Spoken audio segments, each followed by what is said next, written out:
Olá, está começando mais uma edição do Univasf Debate e Eleições. Até sexta-feira nós vamos conversar ao vivo com os candidatos a reitor da Universidade Federal do Vale do São Francisco. A ordem das entrevistas foi definida por sorteio na presença dos representantes dos candidatos e da comissão eleitoral. Todas as entrevistas estão sendo transmitidas simultaneamente pelo Periscope, @RTV Caatinga. A participação do candidato no programa será da seguinte maneira. Nesta urna tem 8 temas, serão sorteados 4. E o participante terá 5 minutos para responder cada um.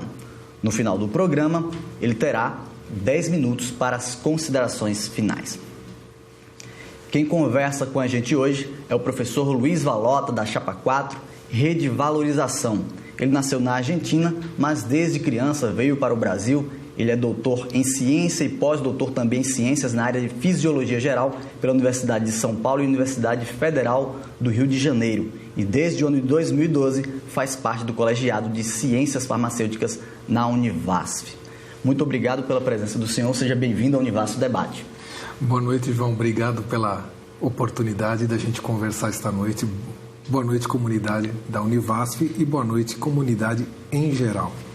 Lembrando que a gente vai começar já com os temas. Temos 8 temas aqui. Vamos sortear logo o primeiro tema.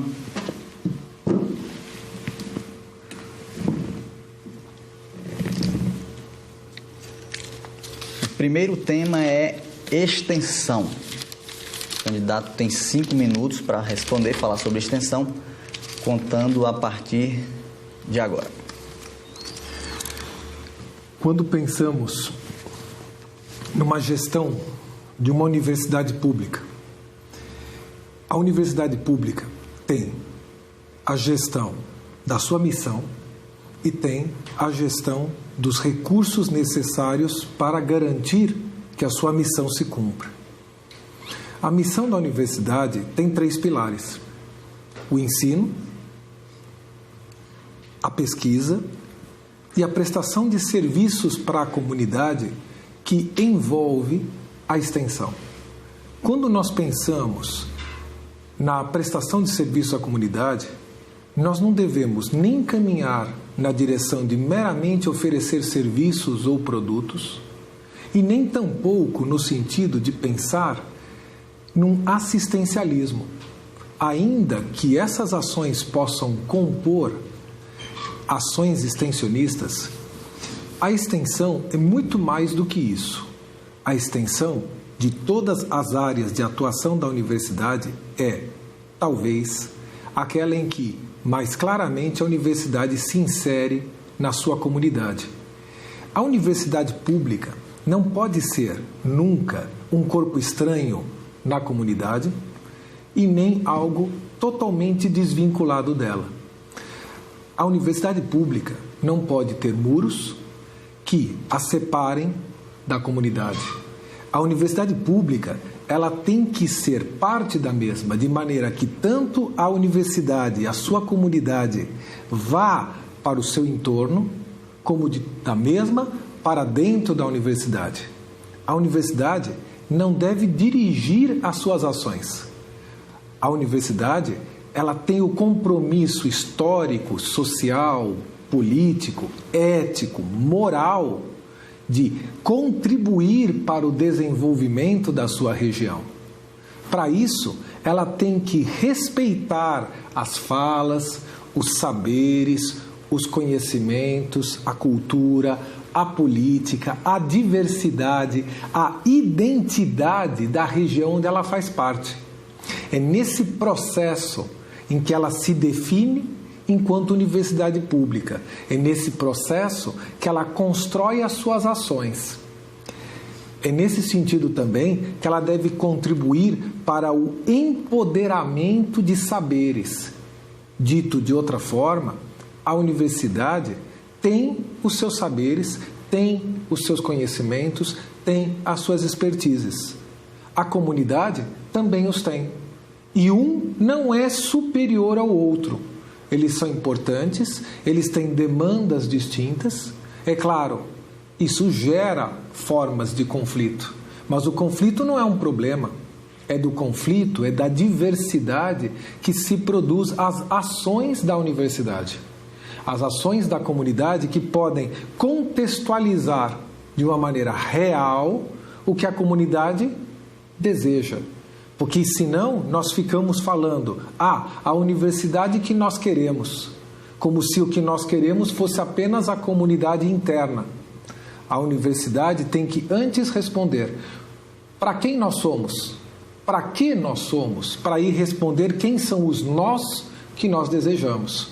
Nesse sentido, a universidade tem que articular as expertises, tem que articular os saberes, tem que fazer gestão de processos e de conflitos, mas com compromisso social, com compromisso ético, apoiando ações efetivas, seja em projetos, em programas de extensão, em cursos de difusão cultural, servindo de incubadora de empresas extensionistas, empoderando saberes em parceria com a comunidade, seja em saúde, seja ajudando a gerar renda, seja criando uma universidade sustentável no âmbito não só econômico, não só no sentido ambiental, mas também no sentido de uma sustentabilidade social.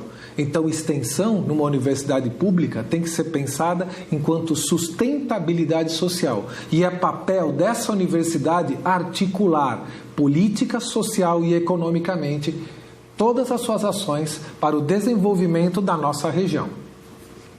O senhor tem ainda 12 segundos, se quiser falar mais. Não, acho que a gente já... Então vamos partir já para o outro tema. Eu te agradeço.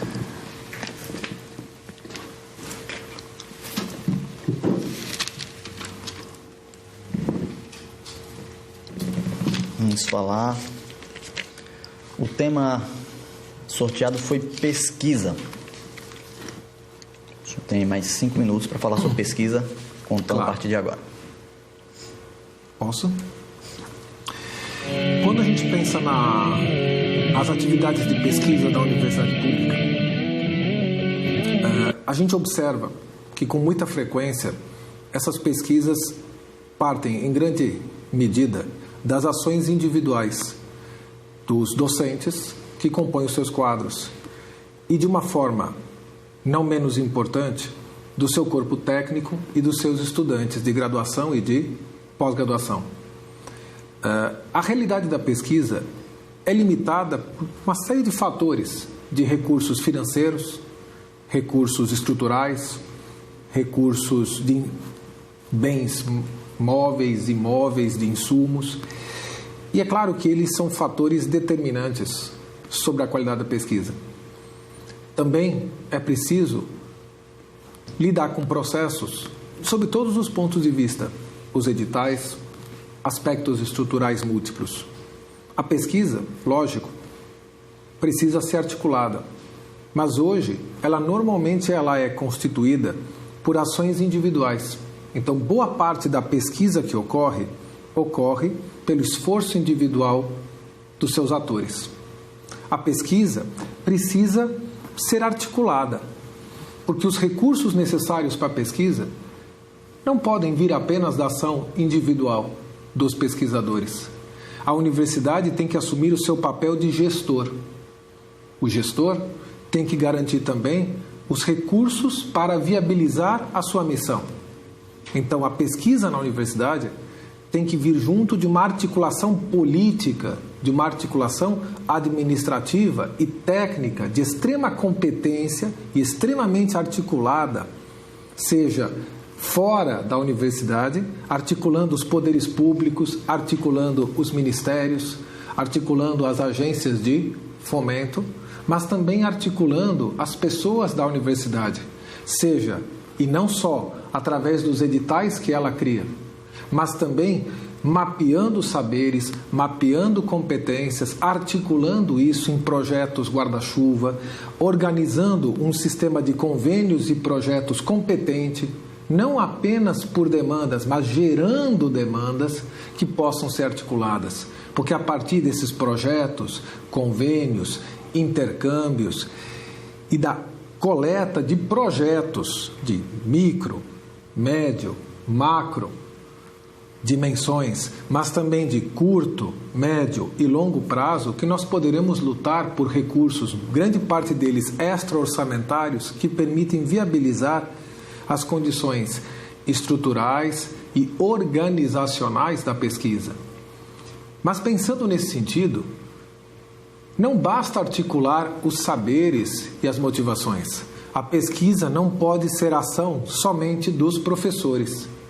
É preciso universalizar esse acesso aos técnicos, aos estudantes e às pessoas que estão externas à instituição.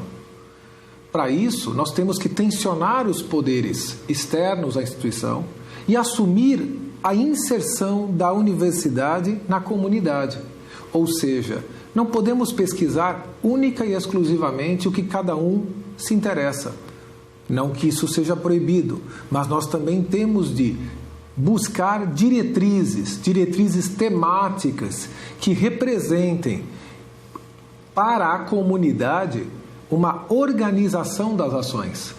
Exemplo, nós vivemos e estamos sediados no semiárido brasileiro.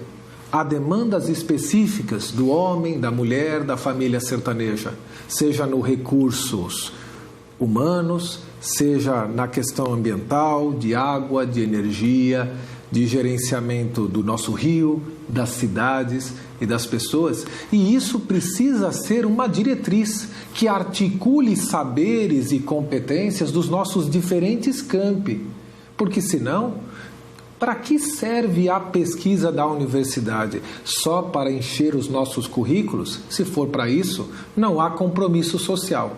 E a universidade tem que ter compromisso social da sua pesquisa. E ela tem que estar compromissada com a sua região. No nosso caso, com o semiárido brasileiro. Candidato, vamos para o terceiro tema a ser sorteado.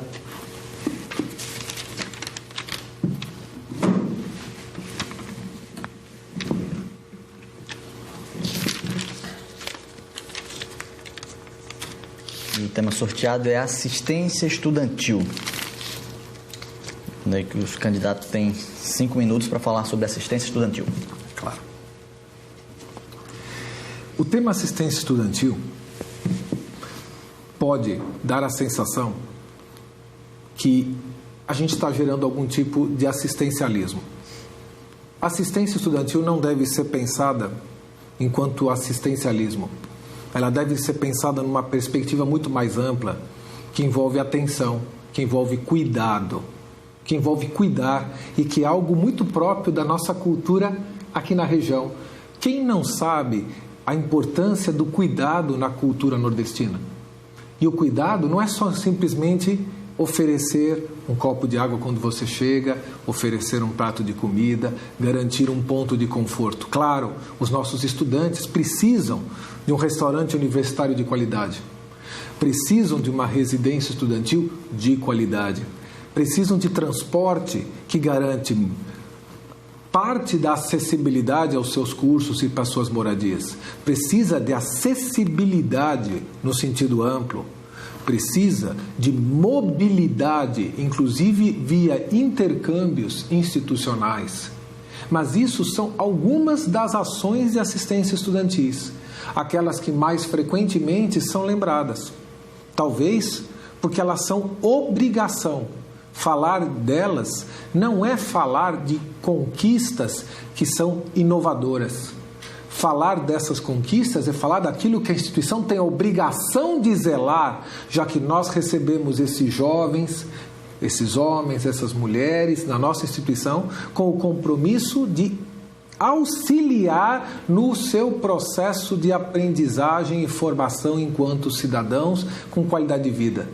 Se nós os recebemos aqui e não garantimos condições para que eles aqui se desenvolvam e se formem, e estamos fazendo com que a evasão, com as dificuldades de se permanecer no curso sejam reais, nós estamos contribuindo com que eles sejam expulsos.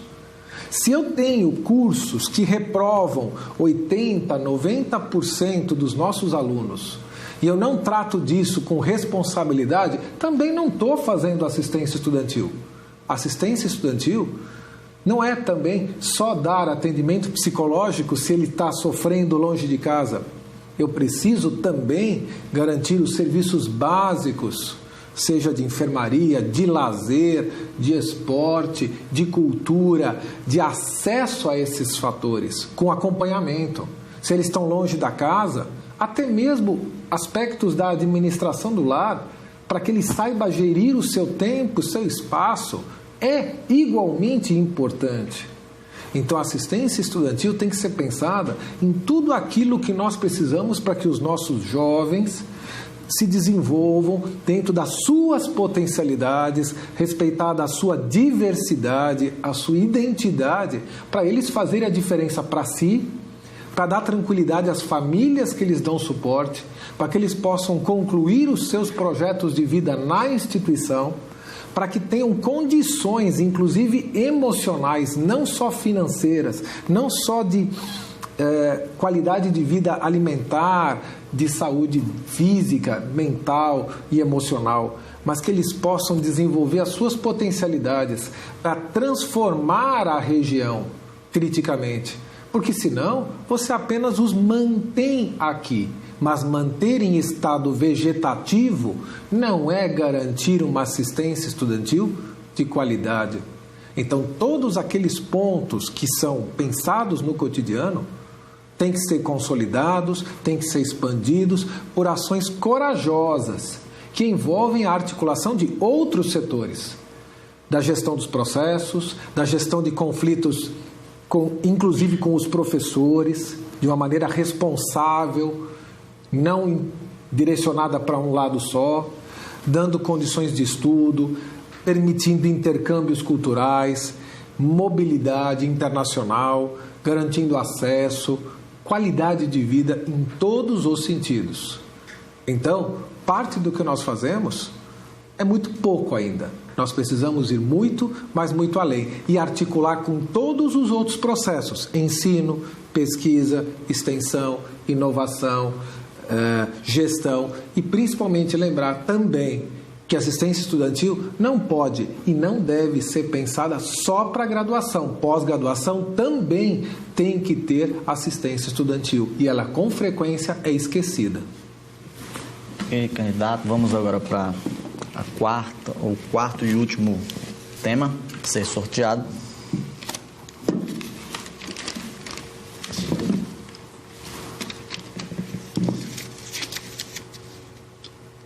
Orçamento e gestão.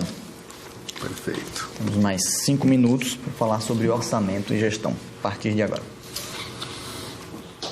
Quando a gente pensa na universidade, é comum as pessoas focarem em dois aspectos. Uma parcela das pessoas coloca toda a sua atenção na gestão da missão da universidade. Como eu falei anteriormente, a questão da formação profissional, a questão da pesquisa e a questão da prestação de serviços.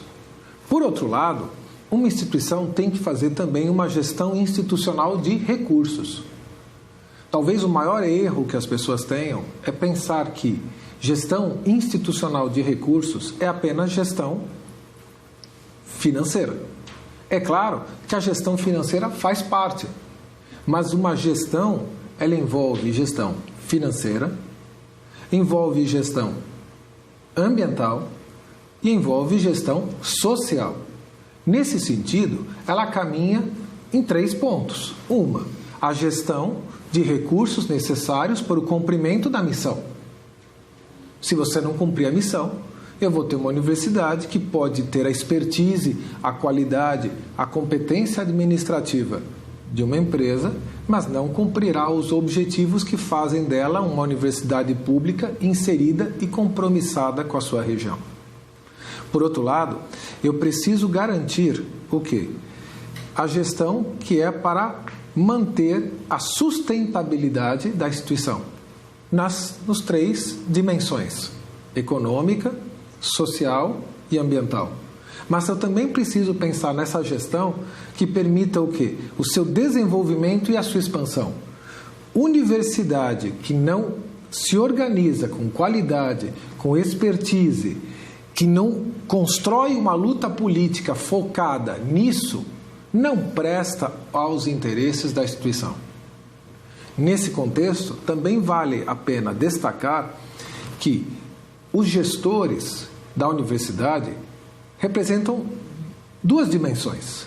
Os gestores acadêmicos, que são geralmente ocupados por docentes, como é o caso do reitor e vice-reitor, e os gestores administrativos financeiros, que são os gestores de carreira, que são, na maioria, o corpo técnico jurídico da instituição. Isso é algo muito importante porque, com frequência, só se olha para o gestor acadêmico, por conta da sua relação direta com a gestão da missão. E, como a gestão administrativa financeira envolve as atividades meio, ou seja, que você precisa para garantir o cumprimento da missão, muitas vezes eles são colocados como invisíveis, não são notados e só se fala deles quando por algum motivo as coisas não ocorrem como se espera. Mas eles é que têm formação técnica, são eles que sabem e têm formação para aquelas funções. Se eles não forem valorizados, se eles não forem qualificados, se eles não tiverem condições de exercer isso com qualidade e competência, respeitando saberes, respeitando competências, buscando defender os seus direitos da mesma maneira que se defende dos gestores acadêmicos, dos professores e dos alunos, você não faz uma gestão e orçamento capaz de cumprir os objetivos maiores dessa instituição. Nesse sentido também, temos que pensar que a universidade, ela recebe como verbas prioritárias do Ministério da Educação. Só que essas verbas garantem principalmente a sustentabilidade do que nós já temos. Para expandir, para consolidar, para cumprir o seu papel social, a universidade tem que ir além disso. Ela tem que captar recursos, que são muitas vezes recursos extra-orçamentários.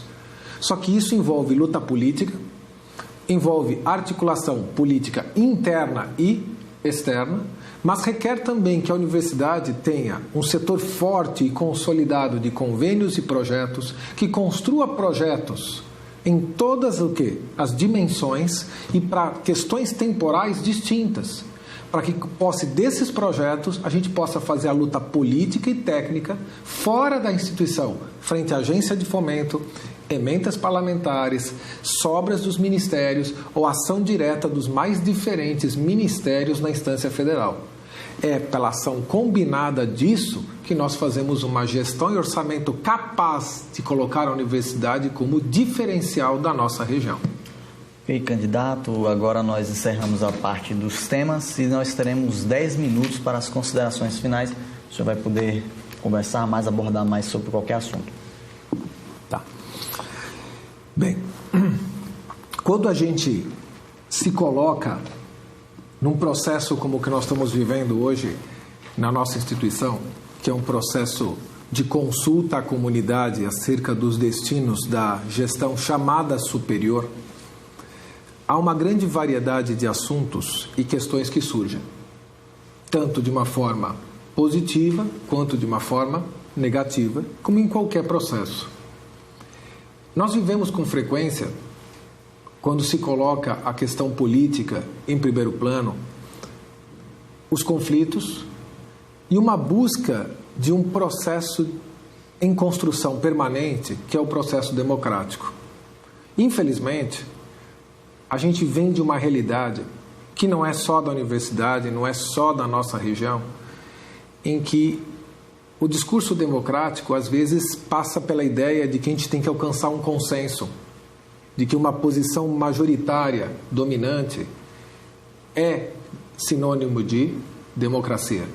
Quando uma posição dominante, hegemônica, se coloca acima e sobre as demais, a gente acaba reforçando a lógica da submissão, da subordinação, da opressão que está presente nas relações das pessoas no dia a dia, na família, na sociedade, no trabalho, e que, como tal, se refletem também na universidade. Repetir essa lógica é repetir uma lógica que não garante o desenvolvimento regional, Porque essa lógica não respeita a diversidade, não respeita identidades diferentes, não respeita saberes, não respeita conhecimentos diversos. Essa lógica existe, mas ela pode e deve ser superada. Essa lógica, que é uma lógica de uma perspectiva colonial, ela nos foi colocada, mas ela é a mesma lógica que diz para nós que um modelo universitário, por exemplo, do Sudeste, tem que ser necessariamente superior a algo que nós criamos aqui, ou que diz que uma cultura de uma região aparentemente mais rica é superior, ou que desqualifica a nossa capacidade de fazer algo tão bom ou superior do que outras regiões. Nós, muitas vezes, somos tratados como crianças, como aqueles que não têm condições de decidir, de gestar os nossos próprios destinos. Muitas vezes, nesse esforço de consolidar o processo democrático, as pessoas vêm e falam: eu vou dar voz aos estudantes, vou dar voz aos técnicos, vou dar voz aos professores, vou dar voz à comunidade. Ninguém precisa dar voz para ninguém. Nós todos temos voz, sempre tivemos. O que nós precisamos é que haja respeito. Nesta época, é muito comum se falar: vamos valorizar. Aí eles mudam o discurso e todo mundo começa a falar em valorizar.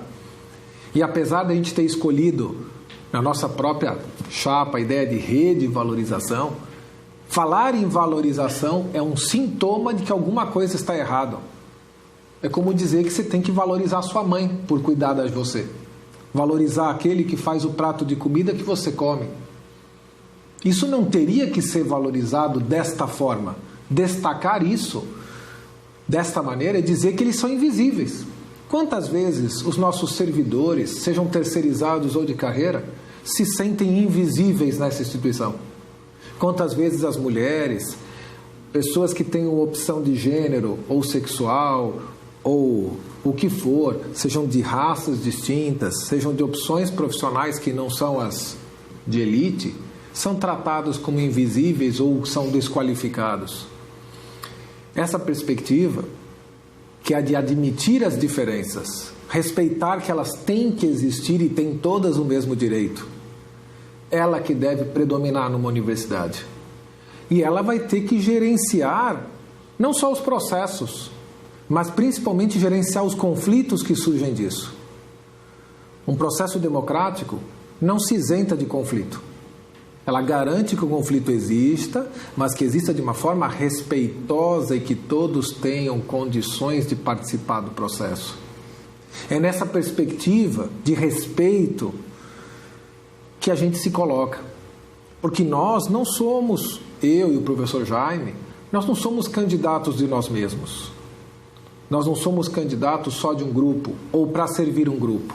Quem vier para servir um grupo ou servir interesses de apenas um grupo não vai trazer nenhum bem para esta universidade, como nunca trouxe.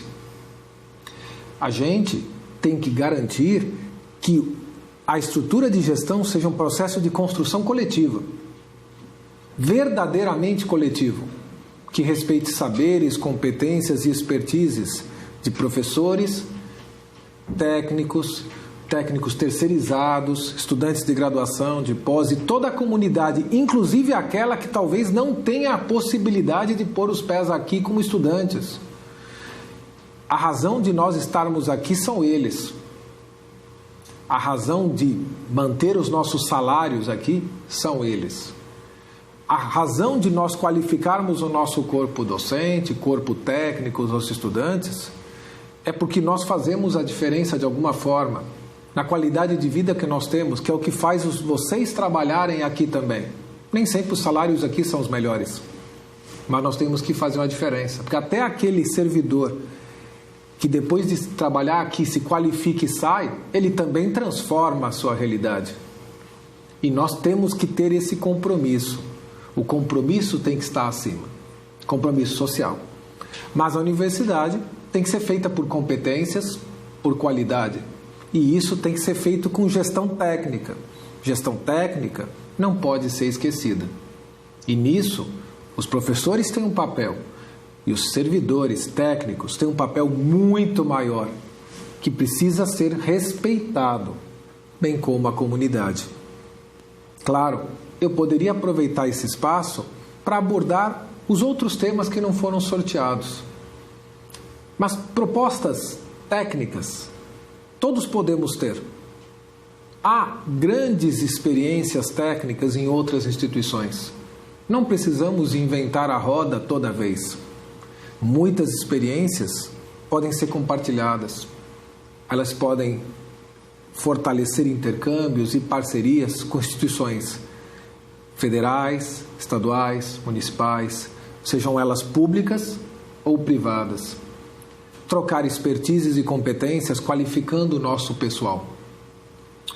Então, nesse sentido, nós devemos usar as expertises que já existem, para, nesse processo de conflito também, criar a nossa expertise, a nossa competência, aliada à nossa realidade, mas sempre com uma gestão que não fica apenas reagindo a demandas, capaz de articular, capaz de fomentar, capaz de produzir ações articuladas de uma forma ativa, não esperando, as coisas caírem no colo.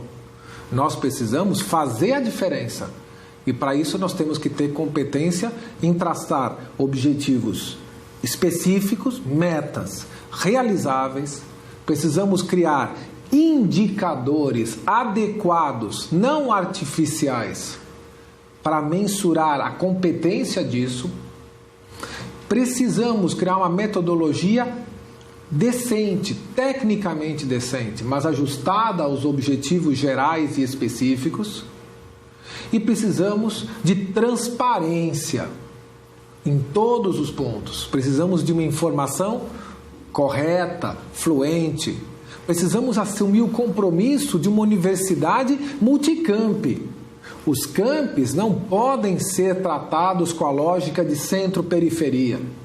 Os campos têm que ter autonomia, mas têm que ter independência na sua estrutura de gestão, porque senão eles não se inserem à sua realidade regional. Então, uma universidade tem que se articular, não só externamente, porque se não se articular internamente, nós estamos como muitos feudos em que se briga entre irmãos e a família começa a matar uns aos outros. Então precisamos de gestão política, séria, não partidária, não politiqueira, externa e interna. Precisamos de gestão administrativa e jurídica competente, respeitando os saberes e competências, buscando a qualidade de vida do seu corpo técnico de maneira geral e, acima de tudo, com transparência, sem nunca perder o compromisso social que a instituição precisa, deve ter e que a justifica na nossa região. Muito obrigado, candidato, pela sua participação conosco. E o programa termina agora, mas amanhã estaremos de volta com mais outro candidato, o professor Acácio Figueiredo, da Chapa 2, será o entrevistado. Às 8 horas da noite a gente se encontra de novo aqui no Univasf Debate, pelo site rtvcatinga.univasf.edu.br/ao vivo. No aplicativo Periscope você também pode acompanhar a entrevista no @rtvcatinga. Um grande abraço e até amanhã.